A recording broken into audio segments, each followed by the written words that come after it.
पहला यूहन्ना 2 उसकी 16, मत्ती 6 उसकी 22 और 23, अय्यूब 31 उसकी 1, नीति वचन 27 उसकी 20 आयत, मत्ती 5 उसकी 28 आयत। आज के वचन का शीर्षक है मत्ती 6 उसकी 22 आयत का, शरीर का दिया आंख है। अपने पड़ोसी को बोलो, शरीर का दिया आंख है। आपकी स्क्रीन के ऊपर ये मैसेज आ रहा है।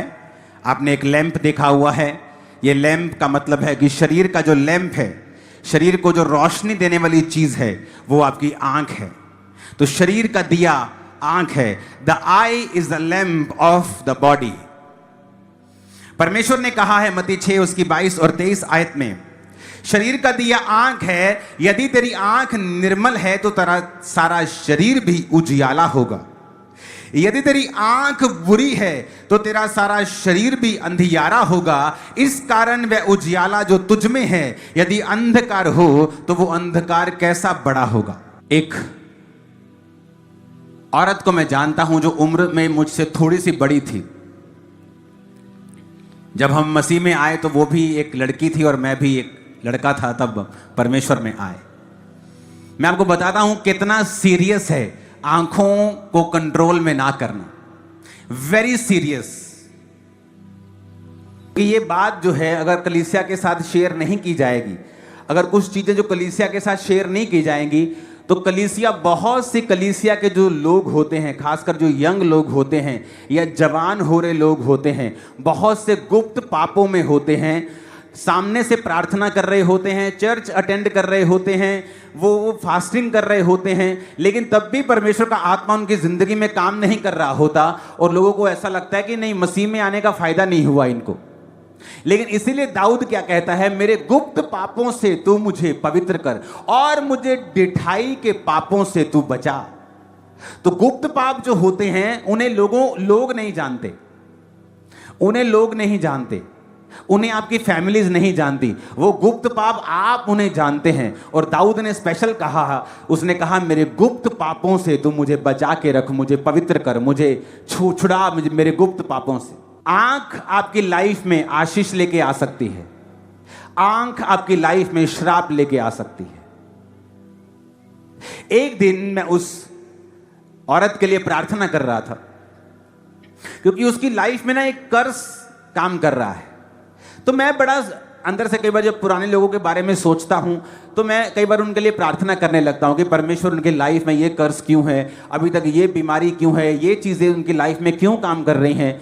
तो कई बार मैं प्रार्थना करता हूं। एक दिन मैं प्रार्थना कर रहा हूं और परमेश्वर ने मुझे एक कन्फेशन याद करवाया। उस लड़की का कन्फेशन ये था कि जब उसके माता पिता रात को सो जाते थे और प्यार करते थे आपस में, अब मैरिड लोग इस बात को समझ जाना, तो वो लड़की चुप चुप के अपने माता और पिता को देखा करती थी। उनके माता और पिता को पता नहीं था कि हमारी लड़की हमें इस नंगी हालत में देखती है, लेकिन उनको मालूम नहीं था। पर वो छोटी लड़की थी, 10-12 साल, 15 साल, 11-13 साल ऐसी उम्र थी उसकी, और वो अपने माता पिता को देखती थी। जब वो बड़ी हुई, उसको नहीं मालूम ये पाप है, अभी वो मसीह में नहीं है, लेकिन परमेश्वर में आने के बाद भी मैंने देखा उस चीज ने उसकी लाइफ को इफेक्ट किया। जबकि मसीह में आने के बाद आपके कर्सेस खत्म हो जाते हैं, लेकिन अगर आपको पता हो कि मैंने ये पाप किया है और मैंने खुदाबंद से माफी मांगनी है, और दूसरा फिर आप दोबारा से उन आंखों की अभिलाषाओं के अनुसार ना चले। तो मैंने क्या नोटिस किया कि कुछ लोग मसीह में थे, प्रार्थना भी कर रहे थे, फास्टिंग भी कर रहे थे, लेकिन जो पाप बचपन से उनके साथ था, बचपन से उनको तंग कर रहा था, अब परमेश्वर में आने के बाद भी वो आंखों की जो अभिलाषा है वो खत्म नहीं हुई। पहले बाप को देखा करती थी, अब वो लड़कों को देखा करती है।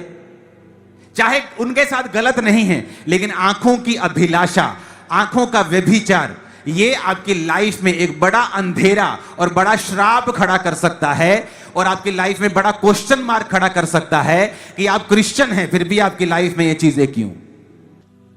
आज बहुत से लोगों की लाइफ में अड़चन व्यभिचार है, उनकी लाइफ में हीलिंग क्यों नहीं हो रही, अगले लेवल पे वो क्यों नहीं जा रहे, व्यभिचार के कारण। आज उनकी जिंदगी में फलाना काम क्यों नहीं हो रहा, व्यभिचार के कारण।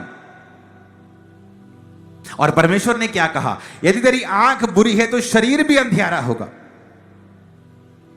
अय्यूब 31 उसकी 1 आयत में लिखा, मैंने अपनी आंखों के साथ वाचा बांधी है कि मैं किसी कुंवारी पर उसे कैसे लगाऊं।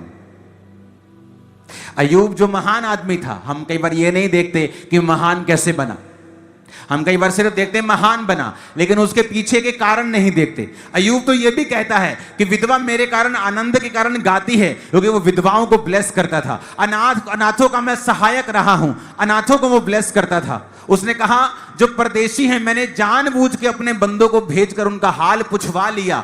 जबरदस्ती हाल पूछ लेते परदेशियों का, परदेशी आके दुहाई नहीं देते थे, उनसे पहले ही वो परदेशियों के पास चला जाता था। और आज लोग इंटरनेट के ऊपर परदेशियों के खिलाफ नफरत फैलाते हैं। यहां कोई यूपी से काम कर रहा हो, आपके मन में उसके प्रति नफरत पैदा हो जाए, आज इंटरनेट पे ये चलता है। क्यों? ये सब वचन के खिलाफ है। हालेलुया। देखो वचन में क्या लिखा, कहता है मैंने अपनी आंखों के साथ वाचा बांधी, वाचा बांध ली आंखों से। आंखें तो तुम्हारी हैं, तुम अगर नहीं करोगे इधर उधर तो वो नहीं जाएंगी। बहुत से लोग कंप्लेंट करते हैं, मेरे पे व्यभिचार के अटैक होते हैं, मुझे व्यभिचार के अटैक होते हैं। जिस दिन आप इन आंखों से गंदा देखना बंद कर देंगे, आप पर व्यभिचार के अटैक होने बंद हो जाएंगे, कितने भी बड़े लेवल के क्यों नहीं होते। क्या देखना है आप पे निर्भर करता है। कई बार जब आप लोगों के लिए प्रार्थना करते हैं, फिर परमेश्वर का आत्मा आप पर जाहिर करता है कि देख इसकी जिंदगी में ये गुप्त पाप शुरू से रहा है। अपनी आंखों से गंदा देखना, कभी परिवार के मेंबर को, कभी किसी को, कभी किसी को, कभी किसी को, और यही चीज शैतान ने उसकी जिंदगी में इस्तेमाल की। एक धर्मी होने के बावजूद भी, प्रार्थना और उपवास का जीवन होने के बावजूद भी परमेश्वर की आत्मा ने उससे बात नहीं की, उसको छुड़ाया नहीं पूरी रीति के साथ जैसा छुड़ाना चाहिए। क्यों? इसी गुप्त पाप के कारण जो घर से शुरू हुआ था आज बाहर भी है। उसने कहा मैंने अपनी आंखों के साथ वाचा बांधी है कि मैं इसे किसी पर नहीं लगाऊंगा। अधोलोक, विनाश लोक और मनुष्य की आंखें कभी तृप्त नहीं होती, वचन कहता है। आप एक बार देखेंगे, 2 बार, 3 बार, 4 बार, ये कभी तृप्त नहीं होगी। ऐसा नहीं कि एक बार देख लिया तो बोले कि बस हो गया।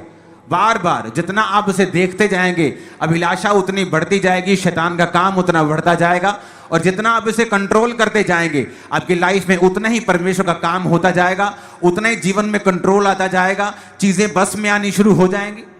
आपकी आंखें आपके वश में नहीं, जीवन आपके वश में नहीं होगा। आपकी आंखें आपके वश में नहीं, आपके चारों ओर जो आपके पास हो रहा है आपके वश में नहीं होगा।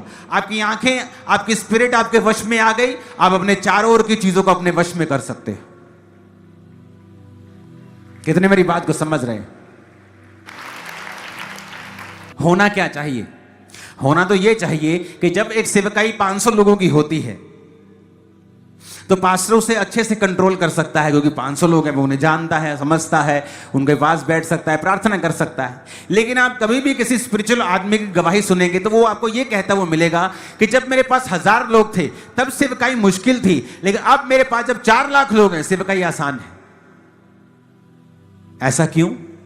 ज्यादा लोगों को आसान कैसे हो गई? क्योंकि आप परमेश्वर में बढ़ते जाते हैं, उसकी ग्रेस में बढ़ते जाते हैं। आप अपनी लाइफ में अपने आप को, अपनी आंखों को, अपनी चीजों को कंट्रोल में लाना सीखते हैं, आप परमेश्वर में बढ़ते हैं। और उसके बाद क्या होता है, जो आपके चारों ओर है वो आपके कंट्रोल में रहता है। आप उसे अपनी ताकत से कंट्रोल में नहीं कर सकते, मैं आपको बता सकता हूं। आप स्टाफ रख लीजिए, आप वैसा कंट्रोल नहीं कर सकते। लेकिन जब परमेश्वर का आत्मा आपके संग होता है और उसका अनुग्रह आपके संग होता है, आप सब कुछ वो आपके आसपास जो परमेश्वर ने आपको दिया है, आप उसे कंट्रोल भी कर सकते हैं और परमेश्वर के काम में आप ब्लेस भी हो सकते हैं। ब्लेसिंग को आता हुआ भी देख सकते हैं, अपने आप को चैनल बनता हुआ ब्लेसिंग का भी देख सकते हैं। बहुत कुछ होता है। आपके बच्चे आपके वश में होते, आपका परिवार आपके वश में होता है, चीजें आपके वश में होती, क्योंकि आपकी आंखें आपके वश में हैं। अपने पड़ोसी को बोलो, शरीर का दिया आंख, शरीर का दिया। फिर से बोलो पड़ोसी, शरीर का दिया। अपनी आंखें कंट्रोल में रखना है तो तेरा पूरा जीवन कंट्रोल में होगा। अगर तेरी आंख निर्मल है तो तेरा पूरा शरीर, परमेश्वर कहता है, उजाला होगा। तारीफ कर दो जोर से जितनी हाथ में ताकत है खुदा बने। आमीन। तो ये आंखें आपकी लाइफ में कर्स भी लेके आ सकती हैं। आपका शरीर जब कंट्रोल में आ जाएगा, आंखें कंट्रोल में आ जाएंगी, आप देखेंगे श्राप टूटते जाएंगे, जीवन आसान होता जाएगा। स्पिरिचुअल लाइफ जैसे कंट्रोल में आ जाएगी, प्रार्थना की जिंदगी कंट्रोल में आ जाएगी, आप देखेंगे जो चीजें हो नहीं पा रही थी, आप फ्रस्ट्रेट हो रहे थे परिवार के लिए, किसी काम के लिए, किसी फाइनेंस के काम के लिए, वो चीजें अपने आप होनी शुरू हो जाए। वो चीजें जो आप करना चाहते थे, कर नहीं पा रहे थे, परमेश्वर का आत्मा उन्हें करेगा। क्योंकि इस बात की कोई एक्सप्लेनेशन आप नहीं दे सकते कैसे हो गया। बायोलॉजी का टीचर आगे कैसे हील हो गया, खुद साइंस समझाता है, खुद साइंस पढ़ाता है, खुद अपनी लाइफ में कितने अबॉर्शन को देखा, कितने बच्चों को मरते हुए देखा। लेकिन जब मसीह में आए तो कुछ ऐसा हुआ जो कोई साइंस नहीं कर पाती थी, कोई डॉक्टर नहीं कर पाता था। आपकी आंखें अगर कंट्रोल में हैं, कैसे शुरुआत हुई पाप की, जबकि परमेश्वर ने सारे पापियों को पानी में मार दिया था। नूह बच गया, उसका पत्नी बच गई, उसके 3 बेटे और बहुएं बच गई। लेकिन बाइबल कहती है फिर एक बेटे ने अपने पिता को नंगा देखा। नंगा भी उसी की गलती के कारण, क्योंकि वो शराब पी के, बाइबल कहती है, लेटा हुआ था। और लोग बोलते हैं शराब पीना पाप नहीं है। हम इसमें नहीं घुसेंगे पाप है कि नहीं। हम इसी से अकल सीख लें कि नूह अच्छा भला था, सब सारा संसार, सिर्फ 6 जन 8 जन रह गए थे। और फिर एक लड़के ने अपने पिता को नंगा देखा, और जब बाप को मालूम हुआ कि इसने नंगा देखा, और बाकी 2 लड़कों ने पीछे आके पीट करके अपने पिता को नंगा ना देखकर चद्दर से उसको ढांप दिया, तो वचन कहता है वो दोनों आशीषित हुए जिन्होंने अपने पिता को नंगा नहीं देखा। और जिसने देखा, बाइबल कहती परमेश्वर ने उसे श्राप दिया, नूह ने उसे श्रापित किया, उसके बच्चों को अपने दूसरे बच्चों के दासों का दास बना दिया। और कनान उसके बेटे का नाम था। तभी परमेश्वर ने कहा था कि मैं कनान के सारे देश अब्राहम को दूंगा। यही रीजन था, क्योंकि कनान में वही लोग रहते थे जो उस बेटे की संतान थी, जिसने अपनी आंख से पिता को नंगा देखा था। अपने पड़ोसी को बोलो अपनी आंखों को कंट्रोल में रखना है, क्योंकि शरीर का दिया तेरी आंख है। आमीन। और यीशु मसीह ने क्या कहा? उसने कहा यदि तेरी आंख बुरी हो। अब आंख बुरी कैसे हो सकती है? क्या आंख में कोई कांटा लगा हुआ है, आंखों से खून आ रहा है,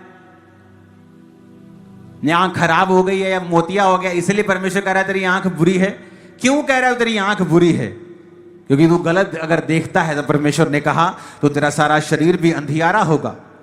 कहता यदि वो उजाला जो तुझ में है अंधकार हो जाए, तो वो अंधकार कैसा बड़ा होगा। हालेलुया। आपका जो मोबाइल है ना, आपके हाथों में, आपके जेब में, ये तो परमेश्वर का भी सबसे बड़ा टूल बन सकता है, और शैतान का भी सबसे बड़ा हथियार बन सकता है। ये आपकी डेस्टिनी को, आपकी मंजिल को, आपकी बुलाहट को फीका कर सकता है, स्लो कर सकता है, लेट कर सकता है, और खत्म भी कर सकता है, और आपको आगे भी लेके जा सकता है, और आपको फ्रंट रो पे लेके जा सकता है, आपको ब्लेस भी कर सकता है। लेकिन मायने ये रखता है कि आप इस मोबाइल से क्या देखते हैं, और इससे क्या रिसीव कर रहे हैं, क्या ग्रहण कर रहे हैं। लोगों को मैंने श्रापों में देखा है, कर्स में देखा है, इन्हीं आंखों की वजह से। उनको ब्लेस होते हुए भी देखा है, उनको